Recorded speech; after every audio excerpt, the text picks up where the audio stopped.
The first charanam is said to Vrindavani and then followed by Maya Malakula.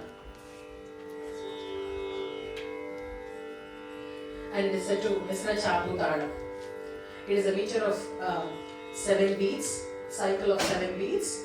So it goes 1, 2, 3, 1, 2, 3, 4, 30, 30, is the cycle, okay? You can try.